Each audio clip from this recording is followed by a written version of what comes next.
नमस्कार विद्यार्थी मित्रांनो, मी reporter K sir from K news studio room. विद्यार्थी मित्रांनो, सध्या चलो मुंबई चलो मुंबई चलो मुंबई काय सर, नेमकं मुंबईचा काय विषय आहे, नेमकं मुंबईला कशासाठी जायचं आहे, मुंबईला जाऊन आपण नेमकं काय करणार आहोत, नेमकं आपण आपली मागणी ठेवणार आहोत की मोर्चा काढायचा आहे की आंदोलन आहे की उपोषण आहे की असे भरपूर सारे प्रश्न आहेत. विद्यार्थी मित्रांनो, फर्स्ट ऑफ ऑल आपण कशासाठी चाललो ते क्लिअर करतो. तर सर्वात महत्त्वाचा जो मुद्दा आहे, junior account assistant of FAA, that is financial account असिस्टंटमध्ये ज्युनियर अकाउंट असिस्टंटची जी एक्झाम झाली होती महावितरण डिपार्टमेंटमध्ये. तर 2023 डिसेंबर 2023 म्हणजे 30 डिसेंबर 2023 आय थिंक. तर तेव्हा ॲडव्हर्टिजमेंट आली होती. ऑक्टोबर 2024मध्ये एक्झाम झाली. जानेवारी 25ला रिझल्ट लागला. तो रिझल्टच्या ट्रान्सपरन्सीबद्दल केस चालू आहे, तो एक विषय वेगळा. आणि दुसरा विषय हा की वेटिंग लिस्ट, म्हणजे आता 1 वर्ष होऊन जाईल त्या गोष्टीला आणि त्याच्यानंतर वेटिंग लिस्ट अजूनही क्लिअर झालेलं नाही आहे. तर ती वेटिंग लिस्ट कधी क्लिअर करणार आहे हा सर्वात महत्त्वाचा विषय आहे. त्याच्यासाठी आपण महावितरणला चाललो आहे. महावितरणचे जे ऑफिस आहे, आता ते 2 ऑफिसेस आहेत. एक आहे प्रकाशगड म्हणजे बँड्रा BKC म्हणजे प्रकाशगड जे ऑफिस आहे ते, आणि त्यांचं दुसरं एक ऑफिस आहे फोर्ट ऑफिस ज्याला म्हणतात, याच्यासमोर हायकोर्टसमोर आहे. ठीक आहे. तर बेसिकली जी ब्लूप्रिंट आहे उद्याच्या प्रोग्राम, उद्याचं जे इव्हेंट काय म्हणावं त्याला, उद्याचं जे आपण जाणार आहोत त्याची जी ब्लूप्रिंट आहे ती आज तुम्हाला दुपारपर्यंत पूर्ण डिटेलमध्ये कळवून दिली जाईल की कुठे जायचं आहे काय. तर बेसिकली आपल्याला जे टॉप ऑफिशियल्सला भेटायचं आहे ते नेमकी कोणत्या ऑफिसला राहणार आहेत मंगळवारी म्हणजे 23 डिसेंबरला त्याचं कन्फर्मेशन आज भेटणार आहे. त्यानुसार तुम्हाला सांगितलं जाईल. दुसरी गोष्ट, सर आम्ही भरभरून खूप जास्त संख्येनं यावं का, खूप जास्त जणांना अजून पण सांगावं का या गोष्टीसाठी, तर answer is no need of it. मुलांनो, मोर्चा किंवा आंदोलन जे आहे की आंदोलन करायचं आणि डेफिनेटली आपल्या मागण्या त्यांच्यासमोर ठेवायच्या, त्याच्यासाठी आपण आपले जे काही विद्यार्थी आहेत ते आपले म्हणा, केंद्रे सरांचे म्हणा, ते विद्यार्थी मुंबईला जे नियरेस्ट पोलीस स्टेशन वगैरे आहे तिथे जाऊन व्हिजिट करून आले आणि त्या पोलीस स्टेशनमध्ये जाऊन त्यांनी पूर्ण आपल्या गोष्टी सांगितल्या.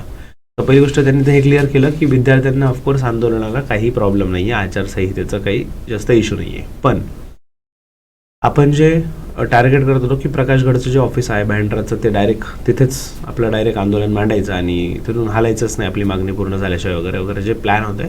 पण त्यांचं एकदा म्हणणं आलं, स्वतः पोलिसांनी एक सजेस्ट केलं की तुमचा जो विषय आहे तो ऑफकोर्स जेन्युइन आहे, सगळ्या गोष्टी आम्हाला समजल्या आहेत, पण may be one of the reason, जसं महाट्रान्सकोच्या बाबतीत झालं होतं की आपल्याला महाट्रान्सको ऑफिसकडनं फोन आला, मला त्यांच्या PRNचा फोन आला आणि त्यांनी सांगितलं की सर तुमचं प्रॉब्लेम काय आहे, one of the reason is lack of communication from department side. डिपार्टमेंटच्या साईडने कम्युनिकेशन होत नव्हतं, ते काहीच अपडेट देत नव्हते, म्हणून खूप मोठा क्वेश्चन मार्क होता त्याच्यावर. तर आता पोलिसांचं सुद्धा सेम ओपिनियन आलं की बहुतेक तुम्हाला पूर्ण अजून क्लॅरिटी भेटत नाही, पूर्ण इन्फॉर्मेशन भेटत नाही आहे. तर एकदा तुम्ही ते जे टॉप ऑफिशियल्स आहे आम्ही त्यांच्यासोबत मीटिंग अरेंज करतो. आणि खूप जास्त कोऑपरेट केल्याबद्दल धन्यवाद. पोलिसांनी तिथून लगेच विद्यार्थ्यांसमोर डायरेक्ट डिपार्टमेंटला फोन लावला आणि त्यांनी सांगितलं सुद्धा असा असा विषय आहे, तर डेफिनेटली आपली मीटिंग होणारच आहे, त्याच्यात काही शंकाच नाही. तर ते मीटिंग झाल्यानंतर काय आउटपुट येतं, म्हणजे निवेदन द्यायचं आहे, निवेदन देण्यासाठी तुमच्यापैकी काही रिप्रेझेंटेटिव्ह, आता तुमचे जे ग्रुप्स आहेत म्हणजे ऑलमोस्ट एक तर मी जसं बोललो फायनान्स अकाउंट असिस्टंट विषय आहेच, त्यातल्या त्यात इलेक्ट्रिकलवाल्यांचा पण विषय आहे, लिस्ट काय टेक 1 टेक 2 टेक 3 वगैरे वगैरे असे मल्टिपल विषय आहेत. तर विद्यार्थ्यांना मल्टिपल विषय जरी असले तर तुम्ही एकमेकांच्या कॉन्टॅक्टमध्ये आहात. तर माझं सजेशन हे राहील की तुमचा जो मुद्दा आहे, तुमचा मुद्दा मांडणारे प्रत्येक मुद्द्याचे आपल्याला रिप्रेझेंटेटिव्ह घेऊन जायचे. जर आपण त्यांच्यासमोर प्रपोजल ठेवलं की आम्ही 500पेक्षा जास्त लोक येणार आणि आंदोलन काढणार आहे, तर त्याच्यासाठी परमिशन भेटावी. त्याच्यासाठी त्यांनी परमिशन दिलेली नाही आहे सध्या तरी, बरोबर. त्यांचं म्हणणं होतं की आझाद मैदानावर जा, इथं परमिशन भेटत नाही आहे. जर आपल्याला परमिशन भेटलेलं नाही आहे, आता आपण तिथे विचारायला गेलं म्हणजे त्यांना माहिती आहे आपण येणार आहोत, आणि तरीसुद्धा आपण खूप जास्त गर्दीने गेलो तर डेफिनेटली चुकीचं राहील. त्याच्यामुळे रिप्रेझेंटेटिव्ह बेसिसवर तुमचे जे पण ग्रुप आहेत ते डेफिनेटली मला कनेक्ट करा. माझा नंबर परत सांगतो 8483822271. तर तुम्ही एक जण मेसेज न करता कलेक्टिव्हली तुमचा जो पण ग्रुप आहे ग्रुप वाईज मेसेज करा की सर आम्ही 4 जण 5 जण आहोत, आम्ही येत आहोत. तर त्याच्यामुळे सगळ्यांनीच आलं पाहिजे असं नाही आहे. ठीक आहे.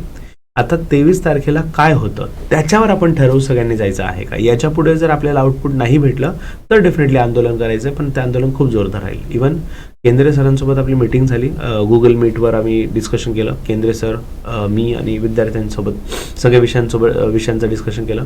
इवन बरेच विषय आहेत, EWS वगैरे म्हणणं आहे. तर ओव्हरऑल मुलांना जेवढे पण वॅकन्सीज आहे म्हणजे एकदम केंद्र सरांनी त्या गोष्टीला खूप छान प्रकारे समराईज केलं आणि सांगितलं की आपण एवढे नावं देतो याला की ज्युनियर अकाउंट असिस्टंटचं क्लिअर करा, टेक 1 टेक 2चं क्लिअर करा, सिव्हिल असिस्टंट इंजिनियर सिव्हिल काय मल्टिपल पोस्ट आहेत यांचा क्लिअर करा. तर याला सर्वसमावेशक एकच शब्द सांगू शकतो आपण की MSCB. म्हणजे MSCB शब्द वापरला म्हणजे महाट्रान्सको, महावितरण आणि महाजनको सर्व आलं बरोबर. तर ह्या तिन्ही कंपन्यांच्या ज्या 2023 डिसेंबर 2023 सर्वच्या सर्व जाहिराती आल्या होत्या त्या सर्व 100% क्लिअर कराव्या, सगळ्या जागा भरण्यात याव्या बरोबर. त्याच्यात काही हे नाही की कोणती पोस्ट किंवा कोणती एक स्पेसिफिक, तर एक सर्व जागांचं क्लिअर करण्यात यावं. मग ते वेटिंगवर असतील किंवा काही विद्यार्थी होल्डवर असतील, MSCIT वगैरे वगैरे काही इश्यू आहे ते होल्डवर असतील, प्रत्येक गोष्ट त्याचा क्लिअरन्स करावा ॲज फास्ट ॲज पॉसिबल. आणि आम्हाला आता डेट वाईज इन्फॉर्मेशन द्या की तुम्ही कधी करणार आहात बरोबर. तर त्याच्यामुळे मी डेफिनेटली येत आहे मंगळवारी सकाळी. मी निघतोय पंचवटीने 7:30 आय थिंक 7 वाजेची ट्रेन, 7:05ची ट्रेन आहे नाशिकहून. तो नाशिकचे जे विद्यार्थी असतील सोबत डेफिनेटली येऊ शकतात. दुसरी गोष्ट ही केंद्र सरांसोबत बोललो पण because of his busy schedule currently तर काही रिझनमुळे त्यांना नाही जमत आहे मंगळवारी यायला ऑन 23 डिसेंबर. बट डेफिनेटली त्यांनी सांगितलं की याच्यापुढे जेव्हा आपल्याला जे पण आंदोलन करायचं जर यांनी नाही रिस्पॉन्स दिला तर आंदोलन करू, तर ते फुल फ्लेज्ड प्लॅन करू प्रॉपरली आणि डेफिनेटली सगळ्यासोबत जाऊया, सर्वसोबत जाऊया. सगळ्यांचा मुद्दा एकच आहे, we are not competitor, we are not म्हणजे आपल्याला असं काही प्रॉब्लेम नाही. आपल्याला सिम्पल आहे, दोघांचं म्हणणं एकच आहे केंद्र सरांचं आणि माझं की आपल्याला मुलांच्या न्यायासाठी फाईट करायचं आहे, दॅट्स इट राईट. तर त्याच्यामुळे काळजी करू नका. मी जरी चाललो आता समजा केंद्र सर येत नाही तर केंद्र सरांच्या विद्यार्थ्यांचे मुद्दे कव्हर होणार नाही असं काहीच नाही आहे. मी ते सांगतो, टेक 1 टेक 2 आले पण या, डेफिनेटली आपण मुद्दे मांडूया. प्रकाशगडला जाऊया, गरज असेल प्रकाश गंगाला जाऊया, महाजनकोला जायचं महाजनकोला जाऊया, म्हणजेच प्रकाशगडलाच आहे दोघे कंपनी. तर जिथेही जायचं जाऊया, असं काही विषय नाही आहे. There is no any difference की तुम्हाला असं काही आपण हाच मुद्दा घेतोय तोच मुद्दा घेतोय. ओव्हरऑल विद्यार्थ्यांच्या भल्यासाठीच चाललोय. डेफिनेटली पूर्ण दिवस डेडिकेटेडच असतं मुंबईला गेलं, हाफ डेमध्ये काहीच काम होत नाही. तर त्याच्यामुळे ऑफिसेसला मल्टिपल ऑफिसेसला व्हिजिट करायची जरी गरज पडली तर डेफिनेटली आपण ते करणारच आहोत. ठीक आहे. आता फक्त ब्लूप्रिंटमध्ये एवढंच तुम्हाला सांगायचं की नेमकं कोणत्या ऑफिसला भेटायचं आहे, किती वाजता भेटायचं आहे. तर दुपारी जसे त्यांच्याकडनं कन्फर्मेशन भेटतं आपल्याला ऑफिस, त्यांची अवेलेबिलिटी कोणत्या ऑफिसवर राहील. मंगळवारी दुसऱ्या ऑफिसला असतात, फोर्ट ऑफिसला वगैरे अशी अपडेट असं जस्ट न्यूज आहे, पण कन्फर्मेशन तुम्हालाच दुपारी देण्यात येईल. तिथे पोचा डायरेक्टली, काही प्रॉब्लेम नाही आहे. आणि शांततेने आपल्याला द्यायचं आहे. तुम्ही प्रॉपरली आपल्याला लेटर द्यायचं आहे. उद्या मंगळवारची जी व्हिजिट आहे ती फाईटवाली नाही आहे. मंगळवारची व्हिजिट प्रॉपर इन्फॉर्मेशनसाठी आपण चाललो आहे. आम्हाला न्याय पाहिजे, त्याच्यासाठी इन्फॉर्मेशन द्या. नसेल भेटत फाईटचा विषय नेक्स्ट राहील, तसं डेफिनेटली अपडेट देण्यात येईल. ठीक आहे. विद्यार्थी मित्रांनो, लवकरच भेटूया नेक्स्ट अपडेटसोबत. तोपर्यंत stay tuned and happy learning with reporter CAK. Take care, bye bye, जय हिंद.